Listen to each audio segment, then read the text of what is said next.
হামে আরও ৭ শিশুর মৃত্যু। একের পর এক শিশু মৃত্যুতে বাড়ছে উদ্বেগ। গত ২৪ ঘন্টায় সারা দেশে হাম ও হামের উপসর্গ নিয়ে আরও ৭ শিশুর মৃত্যু হয়েছে। এর মধ্যে ঢাকাতেই প্রাণ হারিয়েছে ৬ শিশু। একই সময়ে নতুন করে আক্রান্ত হয়েছে ৮৮৭ জন। প্রতিটি সংখ্যা যেন একটি পরিবারের অপূরণীয় শোকের গল্প।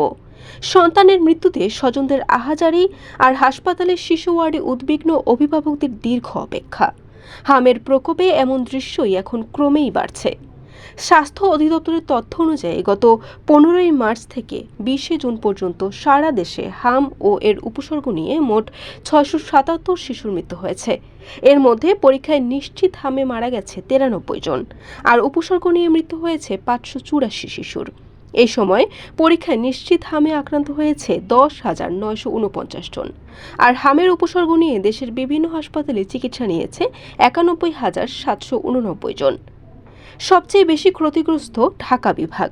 এখানে হাম ও এর উপসর্গে এখন পর্যন্ত মারা গেছে ৩০৪ জন এবং আক্রান্ত হয়েছে ৩৯,৭৮৩ জন। স্বাস্থ্য বিশেষজ্ঞরা বলছেন, হাম প্রতিরোধের সময়মতো টিকা দেওয়ার কোনো বিকল্প নেই। তাই শিশুদের সুরক্ষায় অভিভাবকদের সচেতন হওয়ার পাশাপাশি জ্বর, শরীরের র্যাশ বা হামের লক্ষণ দেখা দিলেই দ্রুত চিকিৎসকের শরণাপন্ন হওয়ার আহ্বান জানিয়েছেন স্বাস্থ্য অধিদপ্তর।